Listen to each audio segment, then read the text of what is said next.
Enseguida te vamos a dar más datos, pero hay que sumarlo a Sergio Grossman, que es médico psiquiatra, para saber bueno, cómo se visualiza una situación de este tipo y cómo se va investigando una muerte de esta naturaleza. ¿Qué tal, doctor? Buen día. Hola, buen día. Buen día. A ver, Mirá, ¿cómo hay que posicionarse primero, ante una muerte de este tipo, donde también en la escena encontraron un lazo, una soga, había alcohol, había restos de droga?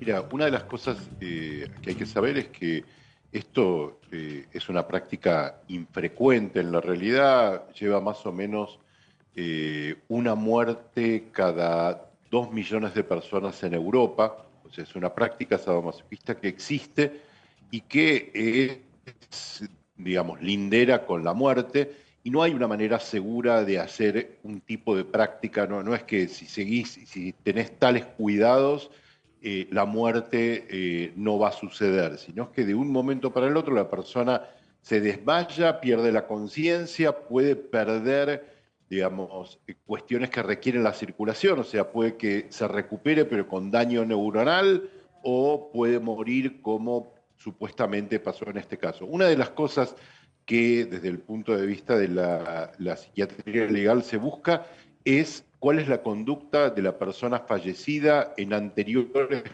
parejas. O sea, a veces ayuda a entender la situación, conocer el comportamiento sexual de la gente que participó en otras parejas.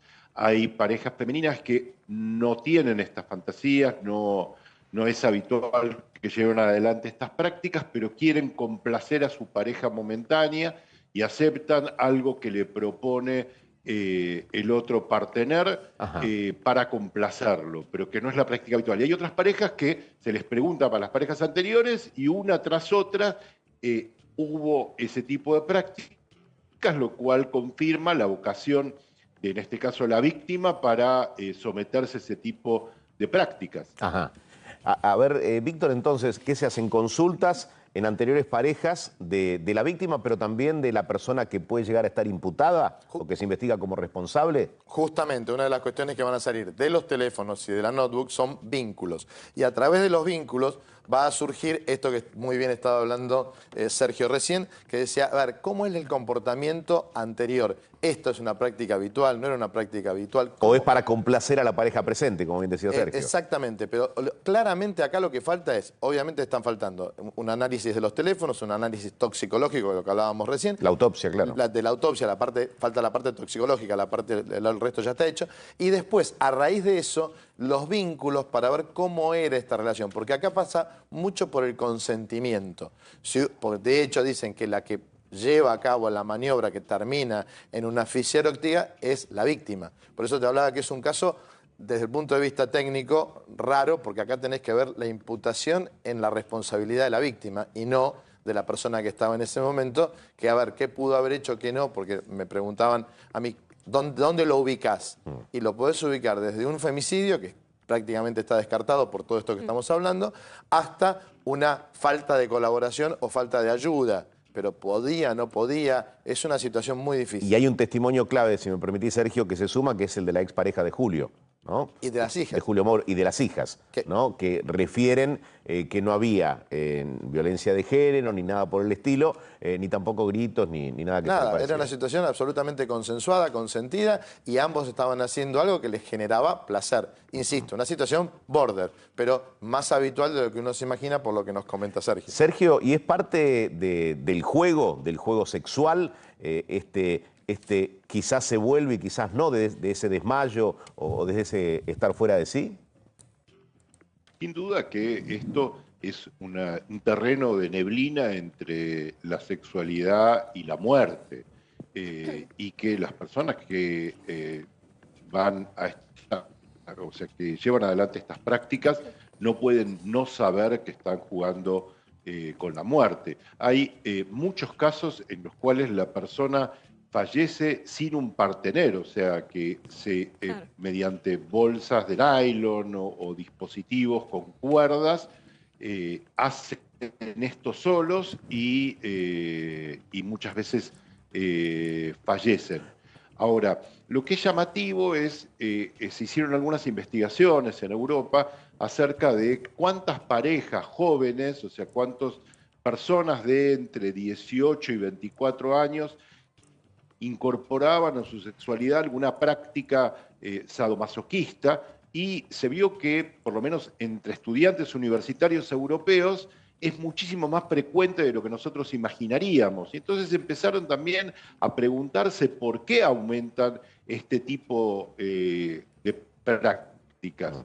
Y al parecer, o sea, lo que ellos se responden es que el componente de que sea accesible muy fácilmente la pornografía con la difusión de estas fantasías en el aprendizaje de la sexualidad adolescentes, o sea, pensando que un adolescente tiene rápido acceso, que puede mirar de todo y que hoy día es fácil contactarse con todo tipo de fantasías mediante la pornografía, parece generar una impronta que hace que se despierte una mayor curiosidad y una mayor búsqueda de este tipo de prácticas de las Ahora, que Sergio, había 20 años más atrás. allá de la curiosidad y de la búsqueda a la que te referís, ¿no se le representa a quienes participan de ese juego sexual la posibilidad de encontrar la muerte? Porque me parece que también es parte de la adrenalina, ¿no?, del juego. Sin lugar a dudas que se les tiene que representar que están jugando con la muerte. Al límite. Hay, por supuesto, o sea, toda una serie de componentes psicológicos incluidos en las prácticas sadomasoquistas que no tienen que ver con el placer físico-sexual. No es que esto de que dicen que la asfixia produce placer, la verdad que a mí me parece un desatino. O sea, ¿Y cómo definirías ese perfil? Ese perfil psicológico de las personas que buscan este tipo de juegos. No te escuché, discúlpame. ¿Cómo definirías el perfil psicológico de las personas que buscan este tipo de juegos sexuales al límite? Mira, me parece que, ya te digo, cuando uno ve las estadísticas y ve que 50% de los estudiantes universitarios de entre 18 y 24 años en Europa han tenido no esta práctica asfixiofilia, sino alguna práctica sadomasoquista, se da cuenta que no tienen ningún perfil, porque la mitad de la gente, la mitad de los encuestados no pueden tener un solo perfil, sino que es un nuevo fenómeno de esta, como te decía, exploración, curiosidad, de juego entre el sometimiento, la humillación y el dominio. Sí.